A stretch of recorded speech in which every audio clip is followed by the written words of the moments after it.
I've put together approximately 35, maybe 37 videotapes, and all the information comes from a book dictated to me by God as his righteous servant, a man described in Isaiah 53, and the man described in chapter 11 of Isaiah, the descendant of David, the twig from a shoot that grows out of the stump of Jesse, and it is a stump because of the vanished and failed ancestral tree of the kings of Judah, the line of Jesus. He cannot be the man of chapter 11. He's not the anointed one. He's not son of David. None of that's true. The other book, that book is called Isaiah 53 in the Day of the Lord. And there's about 3 chapters in those particular videotapes that come from the second book that we wrote not too long ago. He dictated to me. It's the story of my life. It's to show you how I fit the verses of Isaiah 53 with regard primarily to suffering, familiar with disease. So that would be wounded, and as it turns out, cancer.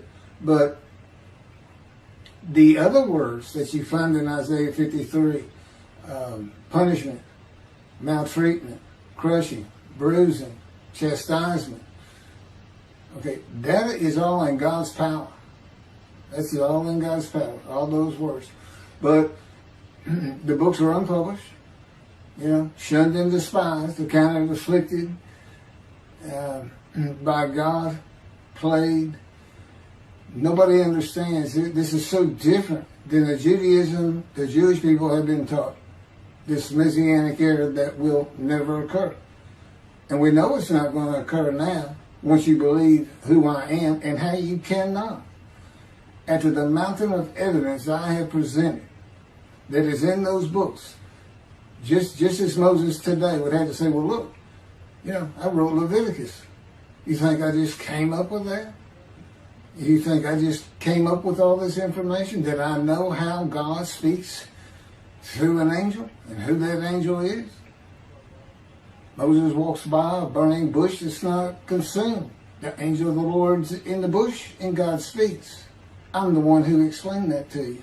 I shouldn't have to go any further than that. But God says the rabbis, the shepherds, they never listen to my prophet. They think they know everything. Well, I'm going to keep showing that they don't.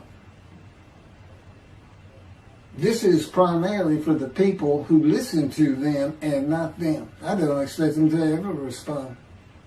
Because by responding, they have to say they've been wrong. Or that's just not what we believe. And so they won't change. The bottom line is they make money on it. That's the bottom line.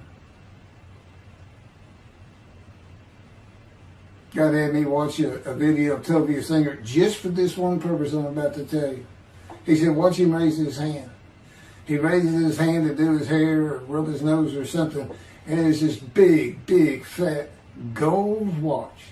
And this is how you know this is the God of old. He said, look at that. Look at that. I said, well, he does dive. He skin dives, scuba dives. So it might be a scuba watch. He said, that's no scuba watch. That's just a big, fat gold watch for everyone to see. And he makes his money on Isaiah 53. At least that's how he really got going. I don't know. I know he has a radio show. But remember, I'm in the fire refinement. Everything God does with me is to draw emotions because I'm going to be emotionless once I get to Israel, for the most part. He'll let me feel what he wants me to feel. But nobody can get under my skin. You can't bother me. Even if I seem like I'm mad, it doesn't carry over to my insides. And I don't think about it any more than while I'm, as they would say today, on a rant, getting on somebody. But I bring his reckoning. I laugh. I tell him, you know what I am, don't you, God? He said, I know you're a lot of things. I said, no, I'm the reckoning, and I am the wrath. That's what I am. He laughed. Holy Spirit laughed. Yeah, I say, righteous servant, David the shepherd, Elijah, prophet like Moses. I like wrath. What's his name? Wrath. What does he do? He brings a reckoning. But anyway, I'm going to go through these early years of mine before God spoke to me. It's chapters 1 through 6. Chapter 7 is God speaks to an atheist, and I've already videotaped that. Walking with God, and something on visions and visuals. So the first chapter, this is what he told me to write down birth and tragedy. I was born in Bryan College Station, Texas on February. This just in from the Holy Spirit, yes. Like he couldn't ask me before I started. Yes.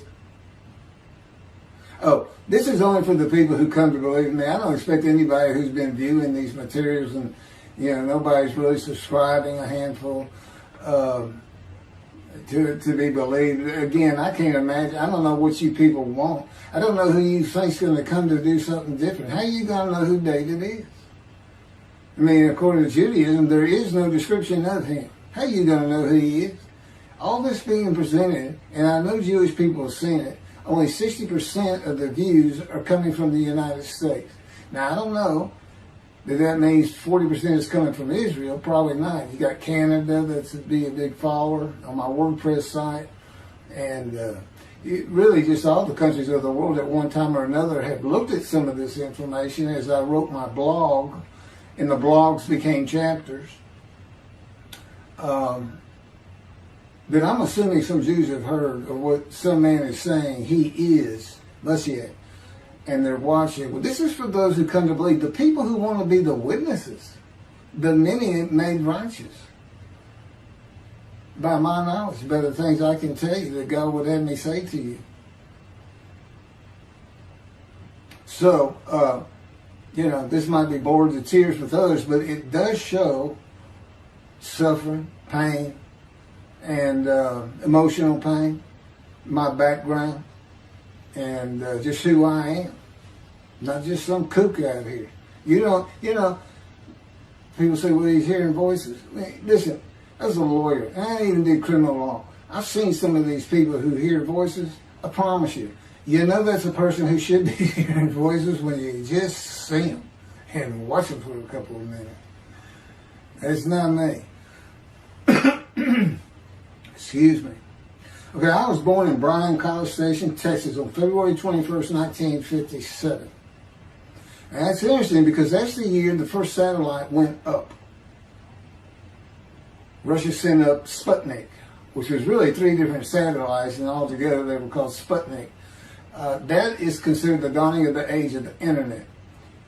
Now, I've asked God, how did you select me? How did I be blessed with this and learning all these things with this crazy life that I've had? And but he won't answer me.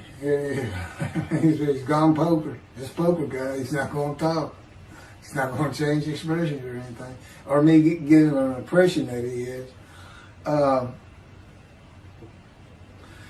And so I tried to come up with it on my own, and that is where I started. I said, because I know how important the internet is for this. It's the only way to get things worldwide, and all the teachings that have come through it. I didn't know, I'm 63. I'm not like the young people who can just text messages without looking at the phone and all that. But he's taught me everything. He taught me how to set up Facebook, Twitter, you name it. He would just say, go to your computer, do this, do that. Commanded and directed to become very good at the computer and, of course, word processing. I'm a regular secretary, except I still henpeck with one finger. I used to. But God says that's to show you I have perfect use of this disfigured right arm. It just doesn't have muscle in it, and my shoulder's short. Anyway, I was born in Bryan College Station, and that's where Texas A&M University is. And my dad was attending Texas A&M when I was born. I graduated from there 22 years later, which is a story in and of itself.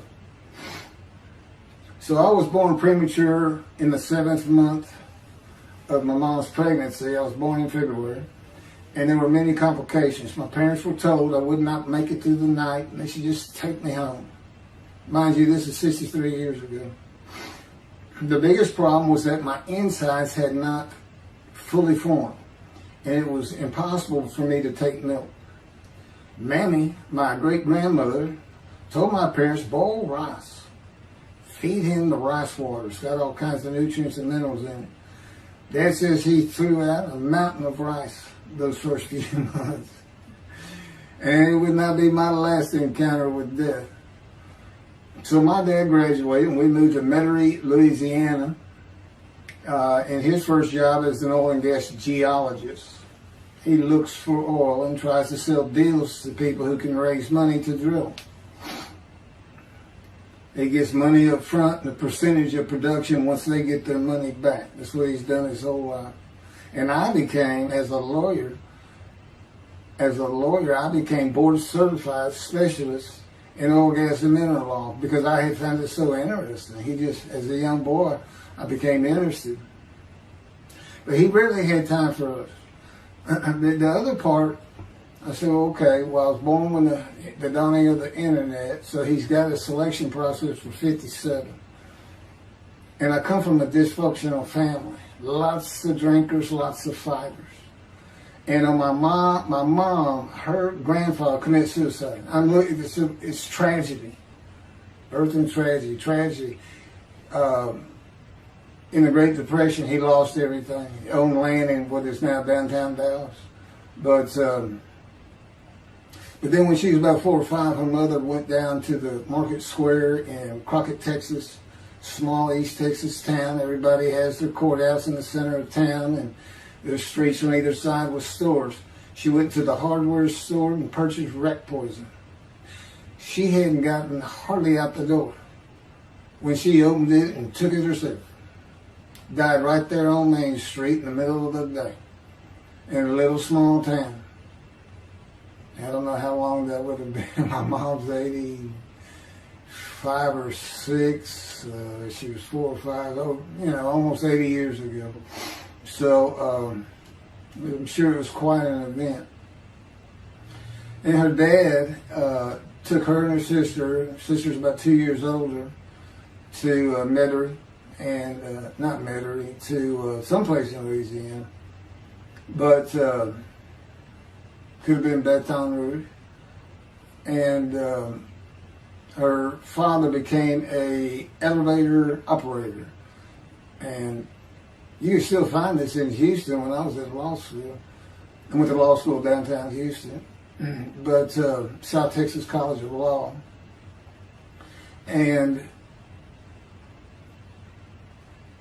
at the courthouse, they would have somebody sitting in there on a little stool and with a lever and take you up or down, take everybody up or down. With all the lawyers coming in for the court cases, it was packed.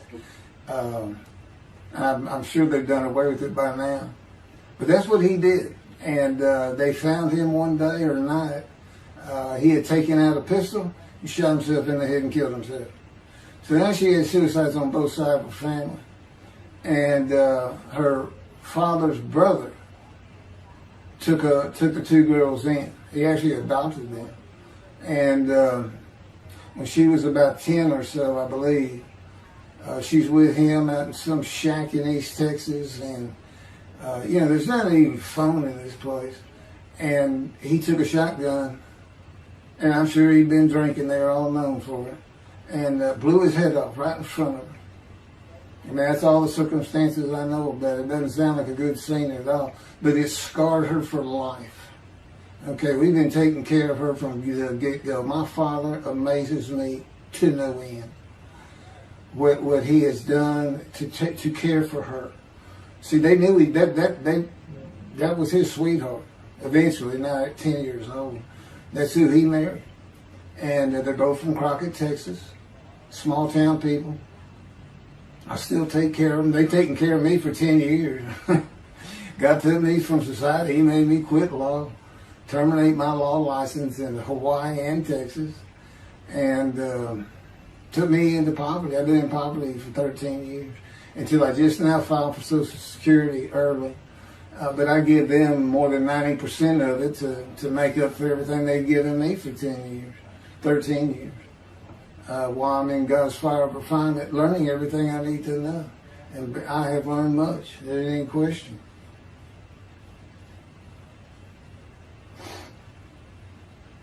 So anyway, there's 3 suicides.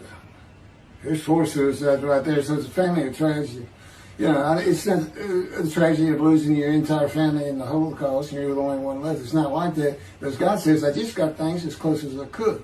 He says, I touched you in the womb to disfigure you, really for just one reason. Well, 2 reasons. One, it makes you identifiable. But it was so people would pick on you.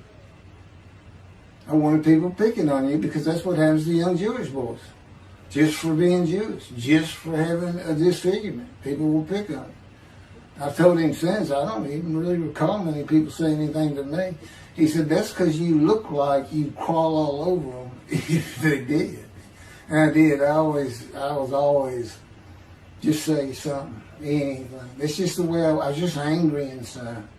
And God's taken all that away. But I can still go on a good rant. But, and then my mother in the 60s, young people may not know this, but that's when, you know, the Woodstock and marijuana, LSD, everything started getting big. And at the same time, doctors were just handing out pills left and right. Valiums, painkillers, Percocets, you know, just asking for it. They were writing scripts. And I know today they put a lockdown on that, but she got heavy into it and drunk all the time. I'd have to come home from school and stay with her, and she became such a different animal, a different person when she drank. She became a little girl, you know, and having your mom act like that and slobbering, and, you know, going there to be Valium dripping out of her mouth with a bottle of booze by her. So it was an ugly scene. And so I came from a dysfunctional family, so I think God wanted that. And He's there with me from my first year to make sure that I live a life of suffering. He orchestrated many of my wounds. And He's taken me back in vision to see these things. And His visions, one thing you don't pick up in the Bible, when I say Bible, I'm talking about the Jewish Bible, the Hebrew Bible, that's not, unless I say otherwise. Which is like when God says, my peoples.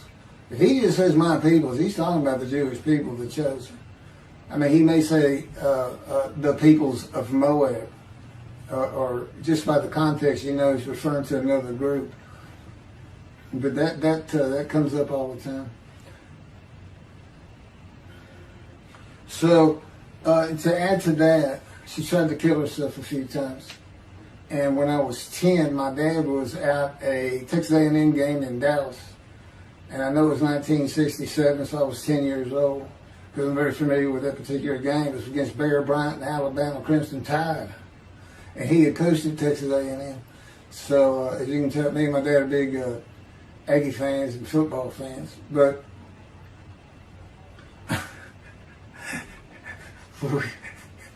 I had been assured we'll be able to see those games in Israel. Somehow it might be technically. He said, we'll get it. That's the Holy Spirit. We'll get it. He's so funny. I don't know where my sister and brother were, but I heard some noise and I went down about 1 or 2 in the morning, and our stairs curved, and there was a little bay window cut out, and I looked down out into the living room. She's laying newspapers out, and I just sat there watching. I didn't know what to do. And she got down that paper and took out a butcher knife, not a razor blade, a butcher knife, and opened her wrist up. And this happened again years later when I was in high school. She opened her elbow up, and that was god awful. I don't know how. But before she bled out, my dad opened that door. I sometimes think she knew he was going to be there soon, would probably save her. But it didn't look good, and I hated myself for not doing something. Maybe that's why I was so angry. Anyway, because I didn't do anything, I just sat there. I couldn't move. I don't know. I don't even know what I was really thinking, really. But I can't. What it did is it told me how much her uncle blowing his head off must have done to her. That must have really hit you. I had nightmares my whole life, but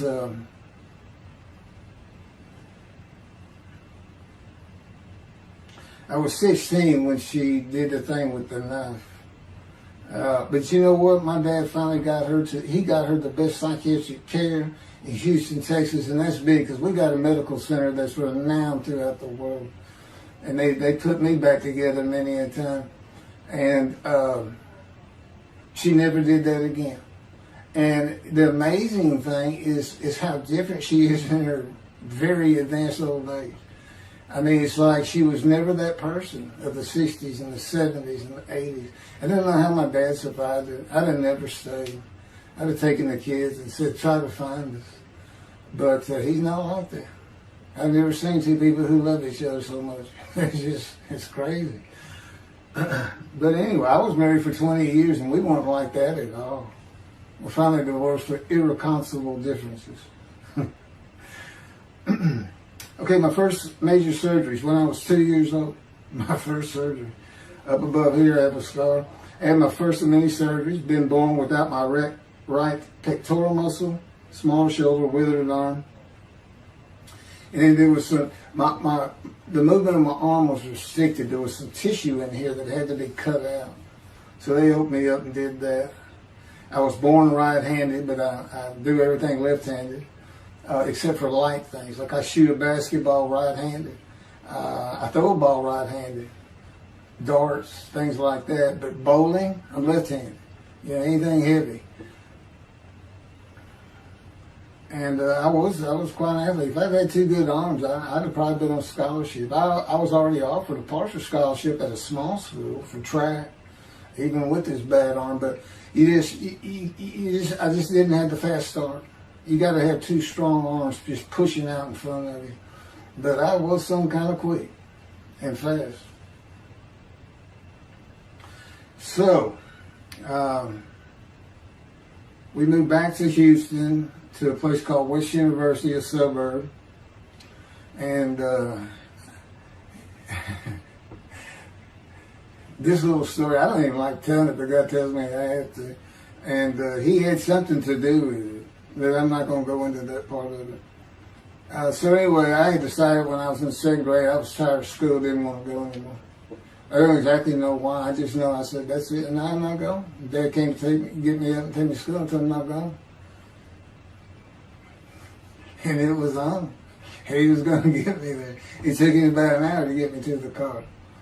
Fighting and screaming and running around, hiding, getting under bed. You name it, I was doing it.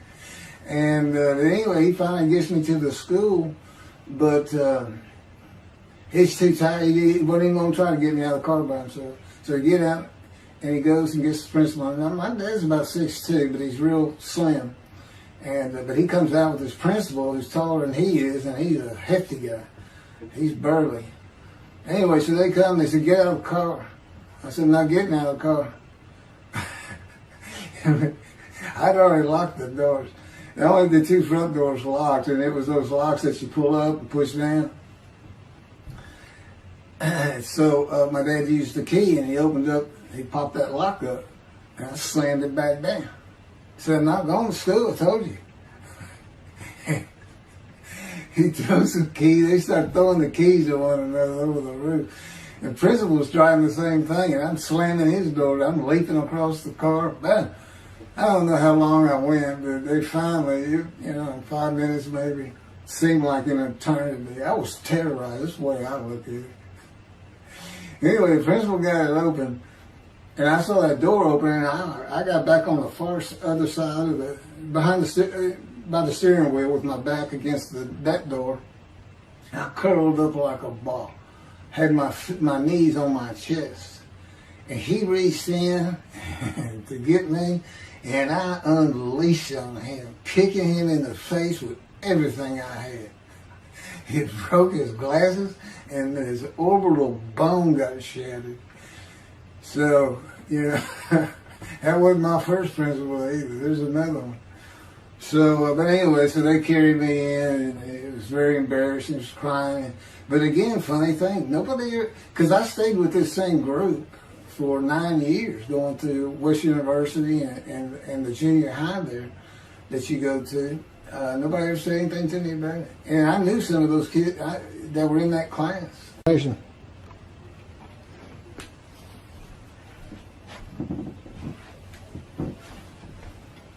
My camera only goes for half an hour. I can see on the screen that I have pointing towards me that when it runs out and I have to turn it off and turn it back on. But anyway, that ended my fight with my first principal.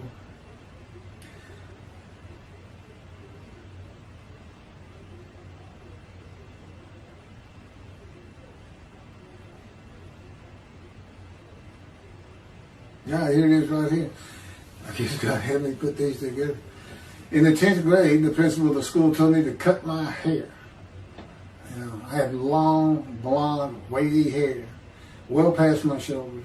Again, this was, I graduated high school in '76, and this has been junior high, so it's in the early '70s, but it felt like the '60s still.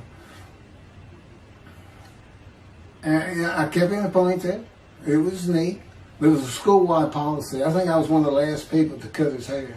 I was hiding all the time. I was always on the alert for the teachers that would turn you in. But I went and got it cut. I told the barber right at my collar. Sat there in the chair, cut it right at my collar as I was instructed to do. And then I was commanded to return to the principal's office. And so I presented myself to him. I sat down in the chair in his office, and he gets up, walks behind me, and grabbed me by my hair, back of my head, and jerked my head back fast. And said, "It's still over your collar." Now, I don't know if I did a backflip out of that thing. I can't really recall. But what I do recall is it took 3 people to get me off of him. And I was permanently expelled from school, which ended up me leaving home. It wasn't a runaway. I'm just out of here. I'm tired of everything and everybody. I ain't going to school ever again. Hate school, always there. That was me. Yeah, they had to pull me off of him. I understand through a friend of mine, he said, my brother went to that school. He had some stories about that guy. I told God, I said, it wasn't me. It's him. Second major surgery came when I was 12 years old to try and repair my right knee and just below it. I was running full speed in a field. High grass and weeds with a family dog. And God says he had something to do with what the dog did. For no apparent reason, just suddenly he was running at my side. And he just bolted, he just stopped going straight to the hard left and went right between the legs. I go sailing in the air, and I came down on my knees, except my right knee came down on a broken Coke bottle, Coca-Cola. And they used some thick glass back then. It was stuck nose down, way down. It was all broken up, but it was the bottom all jagged that my knee just, they said it went to the other side of your knee. They said, you got that whole field in your knee. But when I got to the hospital, I sat there for a long time. The first doctor that came in and just told my mom, right in front of me, I'm in the room, he said, I can't repair that. It's not repairable. We want to take it off. I can't use it. And I already knew that because as I started screaming and yelling for my dad, he finally came back. This field was behind our house. There was a chain link fence, and then the field. My dad finally heard me. He got over. He saw the blood, and so all of a sudden he's scared to death. I'm going into shock, and he got me to put my arm around his neck, and he said, "Can you walk on it?" And I tried, and it just collapsed. It was useless. It was awful. And then I had to climb over that fence, and my mom was going crazy and screaming and crying. And he had to go take care of her. I'm sitting in his bathroom with my leg all opened up, and I'm just getting sicker and sicker, nauseated, scared. I was a cripple. And but anyway, they get me down to the hospital. And this, like I said, the first doctors were just like, we don't know what to do. And just right then, and God says he knew he was going to be there. This doctor walks by, and my mom recognizes me. And she goes, Dr. Kane. And she runs out the door. Well, this is Dr. Kane. Her Mamie that I mentioned earlier, in her old age, very old, maybe been in her 90s, I don't know, late 80s, but living with her sister, broke her hip. And this doctor repaired it. This is a long time ago, people. Repaired it, and she actually walked again with a walker. I remember. But that's who this doctor was. And she said, my son, they're going to take his leg off. You've got to come look at it. And this Dr. Kane actually became the medical doctor for the Houston Oilers. He repaired many in the before and after me. I guess that's what he specialized in. But he was there at the hospital just to do rounds. He wasn't dressed for surgery or anything. But he came in that room, and I mean, he was livid when he looked at my knee and knew how I'd been there for like 5 hours at this time. And he just started barking orders about getting me prepped for surgery, and he takes off to go get prepped. And they literally ran me down to surgery in a gurney. I mean, they were trying. This kind of fear he put in everybody. Anyway, I was in the hospital for weeks, and I woke up with my leg. I was glad of that. But I had a cast from my hip to my ankle. And he told me, when I finally was being released, he said, if you put any weight on that leg, you'll never walk again. So, I can't remember, 6 weeks. I don't know how long it was that I had that cast on. It wasn't my first cast, it wasn't my last. Or maybe it was my first, but it wasn't my last. That's another story. We're not getting very far. There's 6 chapters. I'm barely getting through the first one. But what I'll do is I'll just do 6, just like I did with Isaiah 53. I did 6 or 7 videos, 7 I think. But then I joined them all together and put it as one video, the definitive commentary of Isaiah 53, which comes straight from God, by the way. I mean, you can contest what I'm saying all you want, but it makes perfect sense. For the first time, Isaiah 53 is explained. And how did I become the smartest religious Jew in the world who can see that? And what the wounding and the punishment, everything's about, and how it's really, in some ways, a snare for the Gentiles for the day of the Lord. Because he knows he can take me and just decimate any argument they want to put forth. You know, in particular, I'm blemished. I'm the Antichrist. In that I am the exact opposite of Jesus Christ. Okay? He's so smart, he was teaching synagogue at 12. Supposedly he was a perfect, beautiful man. I'm disfigured. You know, I'm not bad looking, but I'm not Brad Pitt or anything. Anyway, and sinner, you know, I wasn't a habitual sinner. I was a good person. I was good to other people. I was very compassionate. I said there was already a lot of humble in me. I didn't laud myself and the things I could do over others. You know, like being the fastest guy on top 5 at school and the fastest in the neighborhood. You know, I didn't brag on myself.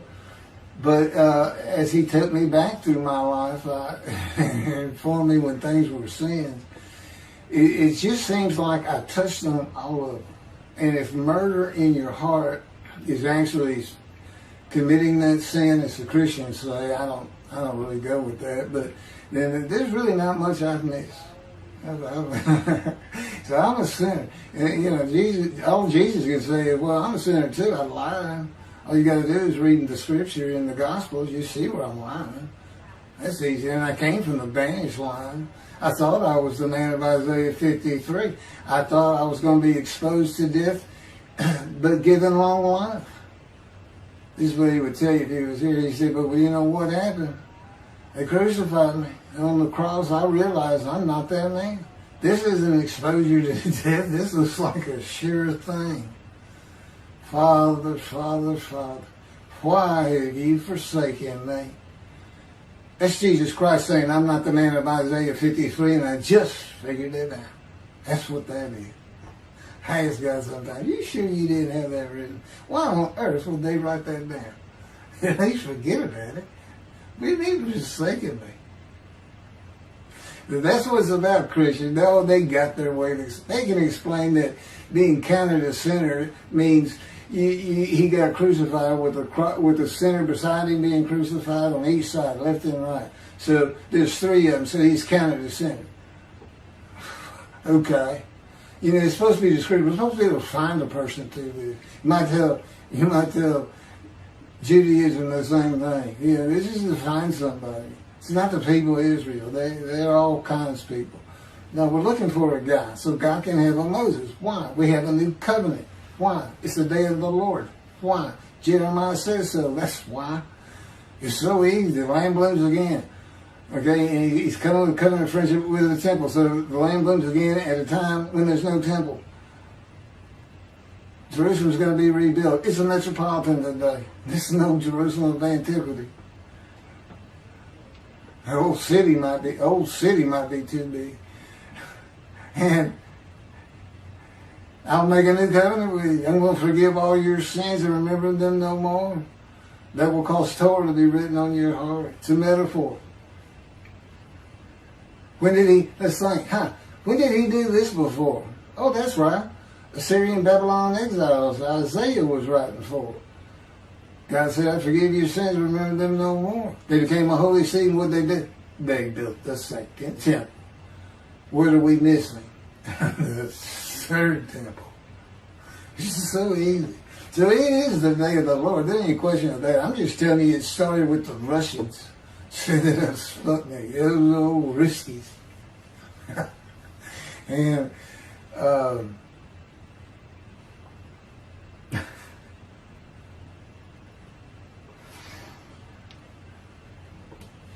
and he's bringing the covenant, but he's got to have a Moses. He said him, send a prophet like Moses. So he's saying it's Joshua. No, it's not. God needs him today, the day of the Lord. And guess what? He gives us a description of him.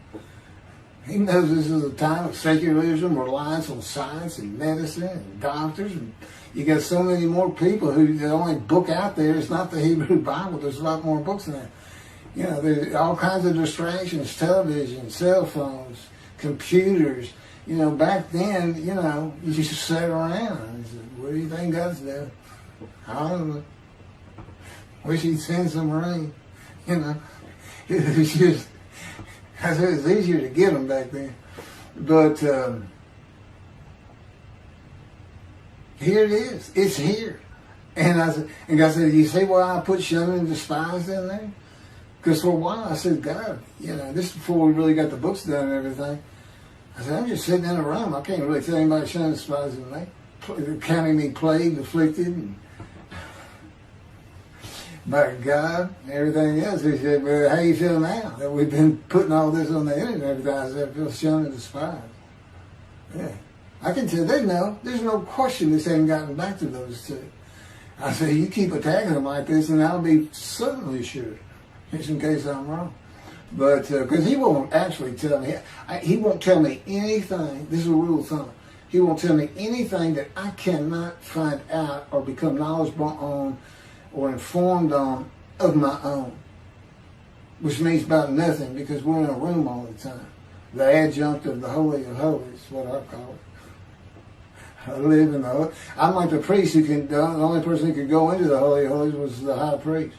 And that's what I'm like. As a matter of fact, God had me write down, just as he had David write down, a new Psalm, 151, where God said, and it's on a video, where God is speaking, where the Lord came to me and God said, quote, and within that, he says that he declared me. We actually used the psalm where he declares it for David. He declared me an eternal priest in the order of Melchizedek and King David. and a rightful king, small k, and a rightful king. And he also declared, I'm the righteous servant. I mean, that's God talking. I mean, he's using it. When he dictated to me, it wasn't, to be written in my personality. That's him. That's him doing a new song. So, because he does that. Even in the writings, the person doing the writing, whatever prophet it was, or Moses, or David, if he wrote Samuel 2 and Kings 1 until he died. As I said, God says, just assume the central character is the one I had writing, because their lives change when I come to them, just like mine's changed. This is not anything I could have ever conceived or even bothered thinking of. I'd have never read the Bible my whole life if he hadn't told me, we're going to the bookstore and get you a Tanakh. That was 13 years ago. And my answer was, what's a Tanakh? I didn't know anything. And look at all this knowledge. But this is it. This is the only power he's going to use in creation. He's not going to perform miracles. He's not going to have me performing miracles. And he's not. He said, the only power I'm going to use is on you. What I can get you to do. He said, I can take a Gentile Texan and take him to Israel and get my temple built. Okay. He said, because that's what you say to God all the time. Okay. And one night, I hadn't even read Isaiah 53. He didn't come to me and just say, offer yourself for guilt. I crush you with cancer. It was me that did. That's not, I wouldn't have known what he was talking about. We finally get to Isaiah a couple of years later. He said, Keith, read Isaiah 53. I said, okay. And so I read it. I said, okay, finish it. He said, who do you think that is? I said, I have no idea. I can barely read it. I didn't know what it's saying. I said, I think these two verses ought to be up here. I said, you sure nobody messed with this thing? He said, nobody messed with it. It's just how I had Isaiah write it. He said, that's you. I said, oh, okay. And I couldn't help myself. Good luck convincing anybody. I can't even tell what it's saying. He said, before we get done with it, and he's right. I've been over that thing so many times.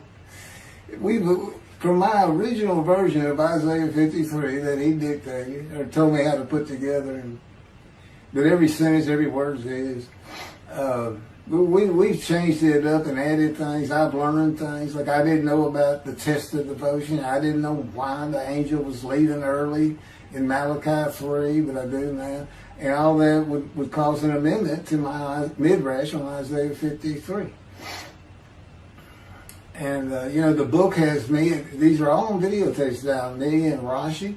Rashi, the first one to come up with this is Israel. And, I look at his answers and I just shake my head sometimes. You should see his answer in Malachi 3 for the angel of the covenant that you desire. There's only a covenant of friendship in the covenant of Jeremiah.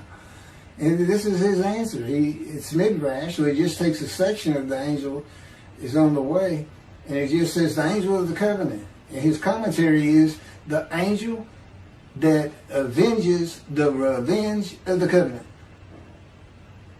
I said, what does that mean? What was he talking about? I said, God's being funny. He said, I don't know. I said, you do know. He said, well, I'm not telling you. So, God likes to feel as though he's laughing. He doesn't actually laugh. He sends me a perception that he does. Or he uses me to laugh. I've mentioned that in a video. Because he can't. Well, he controls my words. I learned that in walking with him. Just one day, I'm talking out loud as we go. I'm discussing man and divine beings as though I had a sermon I was giving or a speech to somebody or a seminar. And I'm rolling, and I can tell he is really making this thing rock. He's taking me from here to here to here, and we're going. And I'm going. And all of a sudden, I use a word or a couple words that I simply don't use. And they're not what my mind was even thinking of. They just came out. And I just stopped. I said, did you do that? I didn't even say, hey, did you just make me say these two words? Because I knew he knew. I said, did you do that? He said, I did. He was almost indignant. I did. I said, okay. Anyway, that's where it all started. Now I know. Okay, guess who that is? That's the Holy Spirit. Using me. He doesn't sound like that.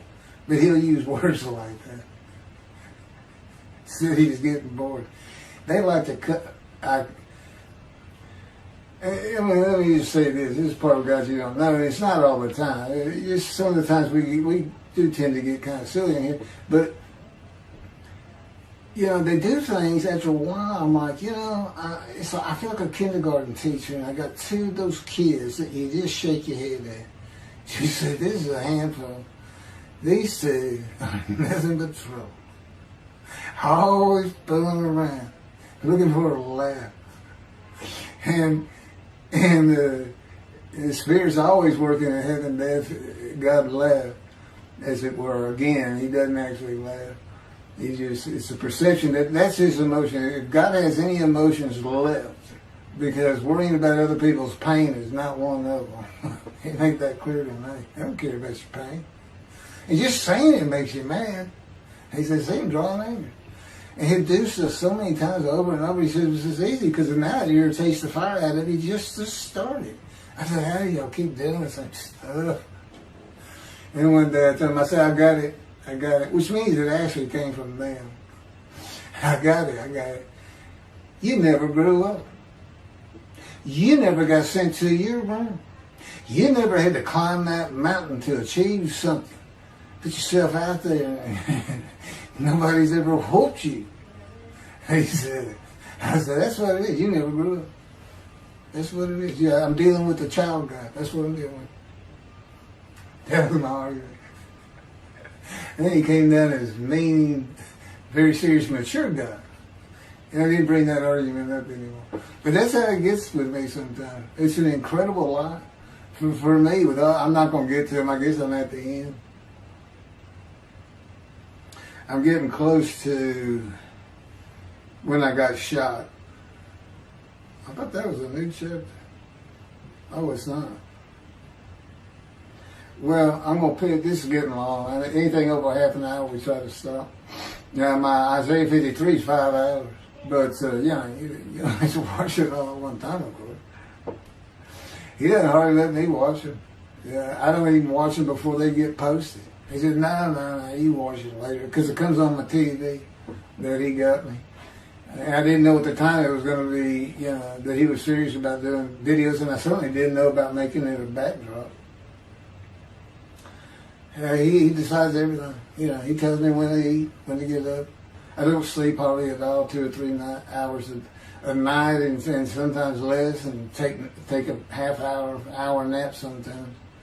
But I found out I feel fresh. I don't need that much sleep. He said, well, you're not really doing anything. Why do you need a lot of sleep? And see, that used to make me mad. Now I just laugh at it. Thank you very much for listening. I'll pick this back up on another video, and eventually I'll put these first 6 chapters, just like I did Isaiah 53, because it's a book that he dictated to me. I can't get it published. I'm going to put it on YouTube. That's why I'm reading it. And as I said, if you don't want to listen to it, don't listen to it. But the information that's in these books and in those videos is, that's my proof. And quite frankly, God says, if that's not enough for them, well, that's just too bad. Utter destruction is what they end up getting.